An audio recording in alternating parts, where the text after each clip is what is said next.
जय जोहार, स्वागत है अपन के खबर 36 में। मैं हूं अपन के संग में गंगोत्री। तो चला खबर मन ला देखथन विस्तार ले।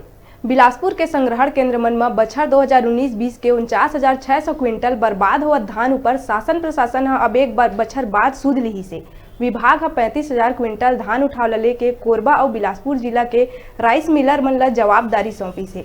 अब तक 2019-20 के 10,000 क्विंटल धान के डीओ जारी करे गए, जेमा 5500 क्विंटल धान के उठाव कर ले गए हैं। शेष धान के उठाव पर राइस मिल संचालक लगातार डीओ कटवाते। उन्हें बछर 2020-21 के धान खरीदी केंद्र मन में बचत 1,30,000 क्विंटल धान के उठाव ले के प्रक्रिया शुरू हुई, जेमा 69,835 मीट्रिक टन धान के ई ऑक्शन ले नीलामी करे जाही।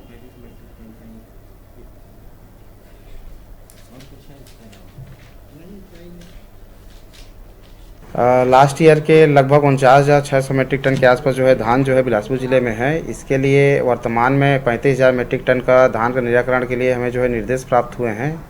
इसके लिए कोरबा ज़िले और हमारे ज़िले के माध्यम से, बिलासपुर ज़िले के माध्यम से मिलरों के द्वारा धान का उठाव किया जा रहा है और अभी लगभग जो है 10,000 मीट्रिक टन के डीओ जो है जारी हो चुके हैं और लगभग 5500 मीट्रिक टन के आसपास जो है उठाव भी हो गया है और उठाव की प्रक्रिया भी लगातार जारी है। कि इसका लगभग 71% जो है उठाव हो चुका है और अभी अरवा मिलरों के माध्यम से उपार्जन केंद्रों से जो है धान का उठाव किया जा रहा है। ई ऑक्शन के माध्यम से भी धान का निराकरण का प्रक्रियाधीन है।